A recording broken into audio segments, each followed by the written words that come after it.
11월 16일 방송을 시작해 보겠습니다. 처음 오신 분들은 구독, 좋아요를 눌러 놓으시면 매일 투자에 도움이 되는 정보들을 업로드를 해드리고 있으니까 꼭 한 번씩 눌러 주시고요. 또 영상 외에 실시간으로 특이사항이나 동향들, 매매의 관점들, 타점들 공유드리는 텔레그램 방을 운영 중인데 이 장을 희망하시는 분들은 제 영상에 댓글을 확인하시면 텔레그램 방 링크가 남겨져 있고 클릭을 하시면 누구나 입장을 하실 수 있도록 해놨으니까 편하게 입장하셔가지고 같이 매매 이어가시면 될 것 같아요. 자, 그건 그렇고 요즘 제가 나름대로 생각을 많이 해보고 시나리오도 막 써보고 혼자 이제 이런저런 생각을 많이 해보는데 도저히 결론이 안 나는 게 지금 이 FTX 사태라고 생각을 해요. 많은 생각을 해봐도 결론이 아직까지 갈피를 전혀 잡을 수가 없다. 그러다 보니까 확실하게 스탠스를 제시하기가 조금은 애매한 아직까지는 좀 그런 상황이지 않을까. 지금 먼저 우려가 되는 게 크립토닷컴이라는 거래소가 FTX 다음으로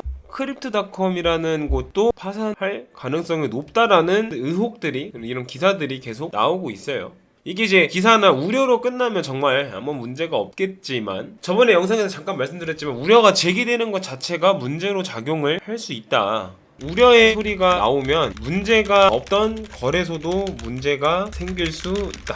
이게 문제인 거예요. 거래소가 지급 준비금이란 걸 100% 준비를 하고 있진 않기 때문에 출금량이 많아지면 결국 유동성 문제에 직면을 하게 되기 때문에 이런 기사들을 보고 전혀 생각 없던 사람들까지 크립토닷컴이라는 곳에서 기존에 보유하고 있던 코인들을 출금을 하는 사람들이 점점 늘어나기 만약에 시작을 한다면 그러면 없던 문제도 생길 수가 있다라는 거죠. 왜냐, 지급준비금이 100%가 아니기 때문에 고객들이 예치한 달러 같은 것들을 100% 그대로 보유를 하고 있는 게 아니라 투자도 진행을 하고 다른 프로젝트를 진행하면서 지급준비금을 제외한 나머지 자본들을 투자를 하는 경우가 있기 때문에 그 지급준비금을 초과하는 출금량이 들어오게 되면 그때부터는 유동성 문제가 생긴다. 건전한 거래소일지라도 그런 상황이 올 수 있다라는 겁니다. 그러면은 크립토닷컴은 억울하겠지만 지금 시장이 그런 분위기가 형성되어 있기 때문에 이번 위기를 잘 헤쳐나가야 된다라고 보여지죠. 그래서 그 부분은 조금 아직까지는 경계를 해야 되고 이런 소식들에는 민감하게 좀 반응을 아직까지는 해야 되지 않을까. 그래서 이런 문제들이 아직 도사리고 있다 보니까 저도 선뜻 방향성을 알려드리기가 어려움을 좀 많이 느낍니다. 그냥 단순히 FTX 거래소 사태 이후에 공포 분위기를 조금 더 형성을 하기 위해서 이런 언론 플레이를 하는 건지 정말 추가적인 문제가 발생할 수 있어서 이런 예고를 하는 건지는 아직까지 갈피를 잡을 수가 없어요. 그렇기 때문에 우리는 매매를 조심스럽게 하는 게 당연한 시장이다. 전 영상에서 말씀드렸던 것처럼 매매를 그만두시라는 게 아니라 감을 잃지 않게 매매를 계속 하시되 투자 비중을 조금 낮춰서 하시라는 거죠. 평소에 한 1억 가지고 투자를 했으면 지금 한 1,000만원, 2,000만원 정도 이렇게 투자 비중을 좀 낮춰서 거래를 계속 이어나가시면 된다는 거예요. 이런 부분들은 제가 영상에 굳이 언급을 안 드리고 업로드를 안 해드리더라도 투자를 하시는 분들이라면 좀 예민하게 반응을 하셔야 된다는 겁니다. 그래서 이런 내용들을 잠깐 짚어드리고 제가 최근에 계속 좀 안 좋은 무거운 주제들로 영상을 다루다 보니까 투자 심리 자체가 많이 위축되시는 분들이 막 있더라고요. 평소에는 질문이 들어올 때 어떻게 투자를 하는 게 좋을까? 무거운 주제도 올리니까 이거 지금 투자하는 걸 멈춰야 될까요? 투자금을 빼야 될까요? 이렇게 물어보시는 분들이 좀 많아서 오늘은 조금 다른 관점에서 영상을 찍어보려고 해요. 자, 그럼 지금 비트가 바닥을 못 잡고 추가 하락을 진짜 비트가 이대로 끝날 거냐? 라는 걱정들이 있으실 것 같은데 좀 걱정을 덜어낼 만한 내용들 그리고 그걸 뒷받침할 만한 근거들을 가지고 왔는데 일단 근본적으로 차트로 접근을 해보면 우리가 진짜 바닥이라고 예상을 해보려면 어떤 차트가 나와주는 게 좋느냐, 어떤 차트가 그려지면 진짜 바닥이다라고 생각해볼 만한가 라는 내용이에요. 장기적인 관점을 볼 땐 저는 선물 차트보다는 현물 차트를 봅니다. 차트를 봐보면 이 차트의 움직임을 잘 기억을 해야 돼요. 지금 이제 FTX 사태가 발생하면서 폭락한 차트, 이 차트의 그림을 잘 기억을 해야 되는 게 큰 폭으로 하락을 하면서 거래량이 터져줬다. 많이 터져줬다. 평소보다 많은 거래량이 터져주면서 큰 폭의 하락이 나와줬다. 이게 어떻게 보면 바닥을 잡기 위한 초입 부분, 최소한의 조건을 갖춘 바닥을 잡을지 말지 결정하는 그림의 시작이라고 보셔도 됩니다. 이 전에도 이런 상승이 나오기 전에 차트를 봐보면 여기서 거래량이 터지는 하락이 나오고 거래량이 줄어들면서 바닥을 지켜내는, 여기를 이탈하지 않는 차트가 그려진다. 그러고 나서 거래량이 줄어들다가 한순간을 기점으로 다시 거래량이 터지면서 위쪽으로 방향을 잡고 쏘아 올린다 라는 거죠. 그 말은 여기서 거래량이 터지면서 하락이 나올 때 거래량이 터져줬고 거래량이 점차 줄다가 이 순간을 기점으로 상승을 하기 시작을 했다. 그럼 그 말은 뭐냐면 지금도 거래량이 딱 터져줬죠. 거래량이 터져줬다. 그러면 이 이후에 어떤 그림이 그려져야 되냐? 거래량이 줄어들면서 차트가 바닥을 더 해치지 않는, 바닥을 지켜주는, 횡보하는 그림이 나와주면 진짜 바닥을 잡았다라고 볼 수가 있다. 제가 전 영상에서 지금 구간에서 굳이 상승을 하지 않고 횡보만 해도 성공을 한다 했다는 이유도 이거 좀 연계됩니다. 거래량이 터지면서 하락이 나와줬고 이 이후에 이 거래량이 줄어들면서 이 바닥을 더 깨지만 않는 모습만 그려준다면 비트가 이제 진짜 바닥을 잡고 다시 위쪽으로 방향을 잡기 위한 기반을 마련을 했다라고 볼 수 있을 만한 위치예요. 이거는 아직 앞으로 차트가 어떻게 그려질지 흐름이 어떻게 흘러갈지 조금 더 지켜봐야겠지만 차트적으로는 기반은 마련이 되어져 있다. 그러니까 너무 하락에 대한 우려만 제가 요즘 심어드린 것 같아서 자 그러면 이게 다라고 볼 수는 없겠죠. 이게 정말 하락에 멈췄다, 상승의 시작이다, 초입을 잡기 위한, 바닥을 잡기 위한 근거다라고 볼 수가 없겠죠. 제가 최근에 생각을 되게 많이 했다고 영상 초반에 말씀을 드렸잖아요. 이런저런 시나리오를 되게 많이 써봤는데 자 일단 첫 번째, 거래량이 터진 큰 하락 이후 거래량이 줄어들면서 저점을 지키는 그림 그려주면 베스트. 차트적으로는 준비가 완료됐다. 그러면은 지금 나올 수 있는 최악의 시나리오, 제가 뭐라고 말씀드렸죠? 이 전 영상들에서 연쇄파산, 뭐 줄청산, 이런 게 최악의 시나리오인데 이것 외에 악재가 또 있을까? 최악의 시나리오를 배제한 다른 악재 더 나올 게 있는가? 라고 생각을 해보면 더 나올 악재가 없지 않나?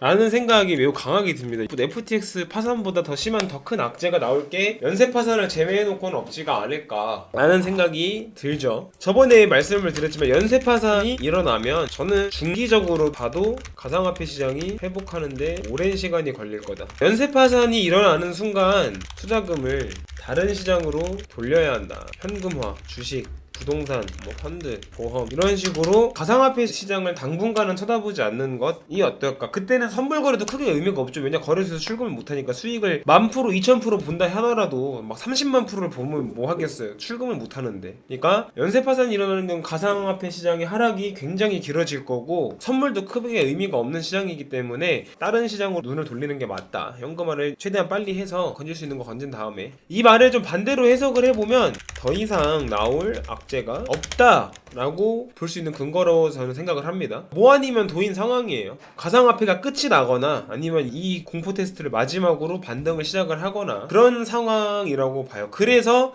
조금 더 공포 심리를 몰아넣기 위해서 막 줄청산이나 추가적인 거래소의 파산 위험성에 대한 기사들이 계속 올라오는 게 아닌가라는 생각도 들고. 자 다만 이거를 아직 이거는 공포 분위기를 형성하는 거고 시장은 상승을 할 준비를 마쳤고 이제 시장이 상승을 할 거다라고 결론을 지을 만한 아직 그런 실마리가 아직 제공이 안 됐다 보니까 이런저런 시나리오를 써보면서 생각을 하다 보니까 연쇄 파산만 일어나지 않는다면 이게 진짜 바닥이겠다 라고 말씀을 드려볼 수 있을 것 같아서 네, 그거는 조금 더 시간이 지나 봐야 되죠. 그래서 지금 시장이 무너지지 않고 횡보만 해준다면 이 시간이 지난 이후에 진짜 결실을 맺을 분들이 생겨나지 않을까.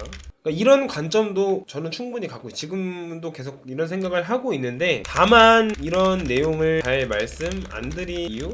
당연하죠. 단기적으로는 시장이 너무 불안정하기 때문에 쓸데없는 기대심리는 오히려 복이다. 지금 시장은.